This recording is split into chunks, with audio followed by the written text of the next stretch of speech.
नमस्कार, प्रेम जिवाळ्यामध्ये तुमचं खूप खूप स्वागत आहे। आज आपण बनवणार आहे उपवासाची इडली। तर उपवासाची इडली बनवण्यासाठी काय काय साहित्य लागतं आपण बघूया। तर उपवासाची इडली बनवण्यासाठी इथे मी भगर घेतली, यालाच वरीचे तांदूळ म्हणतात आणि कोण वरईचे तांदूळ पण म्हणतात, भगर म्हणतात, अजून काय काय नावं असतील। आता हे भगर आहे ना, मी 1 तास याला भिजवून ठेवले पाण्यामध्ये, 2-3 पाण्याने स्वच्छ धुतली आहे आणि नंतर याला 1 तासभर भिजवली। आणि इथं साबुदाणा सुद्धा आहे, हा सुद्धा मी 4 चमचे हा साबुदाणा आहे, हा सुद्धा स्वच्छ धुवून भिजवून घेतला। आता आपण याच्यातलं ना सगळं पाणी काढून टाकूया। आता याच्यातलं मी हे सगळं पाणी काढून टाकले। याला जेमतेम 1-1.5 तास तरी तुमच्याकडे जेवढा वेळ असेल 1 तासभर तरी भिजवून ठेवायचं, म्हणजे याचं पीठ चांगलं रवाळ असं होतं। आता ही भगर आहे ना, मी मिक्सरमध्ये काढून घेते, मिक्सरच्या भांड्यामध्ये। त्याच्यातच ना हा साबुदाणा पण टाकून घ्या, वेगळा वेगळा मी भिजवलाय, साबुदाणा वेगळा भिजवलाय आणि वरीचे तांदूळ सुद्धा वेगळे भिजवले। तुम्ही एकत्र पण भिजवू शकता। हे पण पाणी याच्यात जास्त टाकायचं नाही। हे बघा, मी पाणी पूर्ण काढून टाकते, साबुदाणा काढून घेतला, पण याला मिक्सरला लावून घेऊया।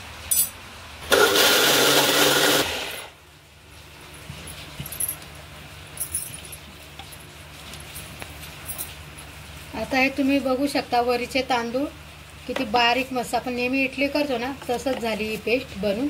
जास्त पाणी वापरायचं नाही, थोडंसं एखादा चमचा टाकून हे पीठ तयार करून घ्यायचं। हे बघू शकता तुम्ही किती मस्त झाले असं बारीक। आता आपण काढून घेऊया, या बाउलमध्ये हे सगळं काढून घेऊया। आता आपण काढून घेतले आणि याच्यात आता आपण चवीनुसार मीठ टाकायचं आहे। इथे मी 1 चमचा छोटा आहे तो मीठ टाकते, 1 चमचा। आणि ते 1 इनोचं पाकिट घेतलंय, ते सुद्धा आपण पूर्ण टाकायचं आहे, सगळं इनोचं 1 पाकिट टाकायचं आहे आणि चांगलं एकसारखं असं फेटून घ्यायचं आहे,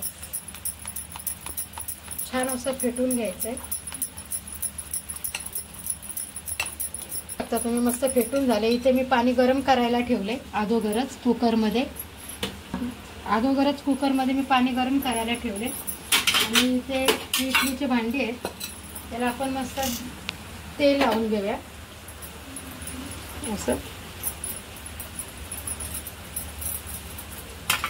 सगळ्या भांड्यांना मी तेल लावून घेते, प्लेट्सला ब्रशने।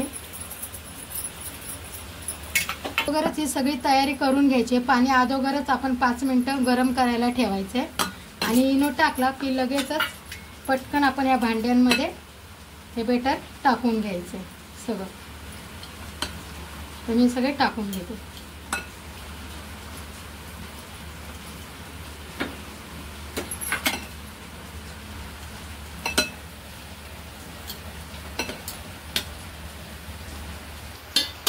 आता बघू शकता पाणी आपलं मस्त गरम झाले। आता हे भांडं मी लावून घेते, त्याला आपण वाफवून घेऊया। इडली होईपर्यंत ना आपण चटणी करून घेऊया इडली बरोबर खाण्यासाठी।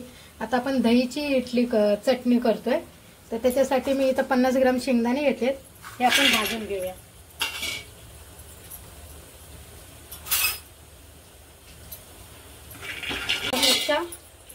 आणि जर तुम्हाला उपवासाला चालत असेल तर आपण 1 चमचा जिरं घालूया, जर तुम्हाला चालत असेल तर टाका। आणि उपवासाला मी जिरे टाकले, तर 1 चमचा छोटा मी जिरे टाकले। ते मिरची आणि हे छान असं भाजून घ्यायचं सोबतच। थोडंसं मी तेल टाकते याच्यात, जे छान भाजलं जाईल, छान लाल होईल जायचे शेंगदाणे।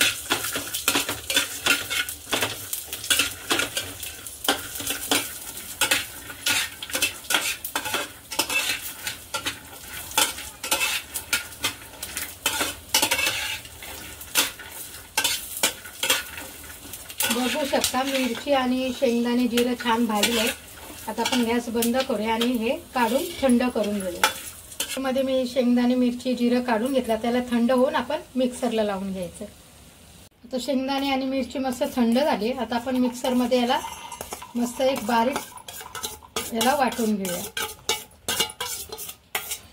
चवीनुसार याच्यात थोडंसं मीठ टाकायचं आहे, चवीनुसार मीठ टाकले आणि याला मिक्सरला फिरून घ्या। बघू शकता मिक्सरला मस्त बारीक पावडर करून घेतली मी शेंगदाणे आणि मिरचीची। इथे दही घेतले, दही घट्ट असावं, ताजं असावं छान। ते दही घेतले मी मस्त असं फेटून घेतले चमच्याने। आणि आता जे आपण शेंगदाणे जिरे हे घेतले ना हे याच्यात टाकून घ्यायचं।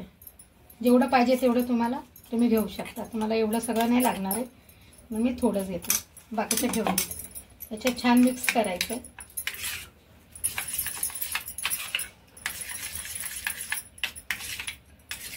बघू शकता दही पातळ होतं, आता घट्ट झाले शेंगदाणे टाकल्यामुळे। तर अशी आपली ही दह्याची चटणी बनवून तयार आहे। जर तुम्हाला वाटत असेल तर तुम्ही याच्यावर राई कढीपत्त्याची फोडणी देऊ शकता, पण आम्ही उपवासाला राई कढीपत्ता वगैरे काय खात नाही म्हणून मी याची फोडणी देणार नाही। तुमच्या आवडीनुसार तुम्ही याच्यात फोडणी घालू शकता। तर अशी ही आपली दह्याची चटणी बनवून तयार आहे। आता आपल्या इडल्या झाल्यात का आपण बघूया। तर 10 मिनिटं झालेले आहेत, आपण बघूया इडली झाली आहे का।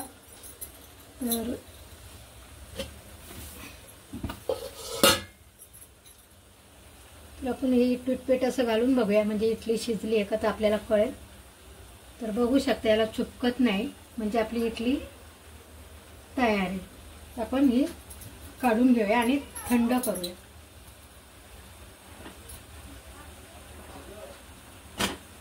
हे बघा आपली उपवासाची इडली बनवून तयार आहे। ही आपण भगरीपासून तयार केली। भगर म्हणजेच वरीचे तांदूळ आणि साबुदाणा। वरीचं तांदूळ मी 1 वाटी घेतलं होतं आणि साबुदाणा 4 चमचे, जे पोहे खातो ना ते चमचे 4 चमचे, आणि 1 तास याला भिजून ठेवलं आणि मिक्सरला लावून घेतले।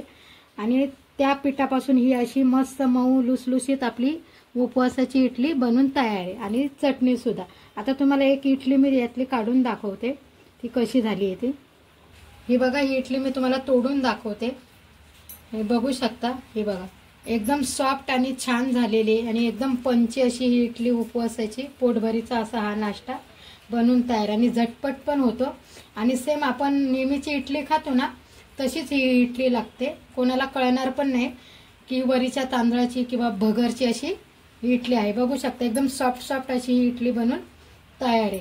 या नवरात्री उत्सवामध्ये तुम्ही पण माझ्यासारखी अशी वरीच्या तांदळाची इडली उपवासासाठी करून बघा। आणि जर करून बघितल्यावर जर तुम्हाला आवडले तर व्हिडिओला लाईक करा आणि चॅनलला सबस्क्राईब करा। Tata bye bye.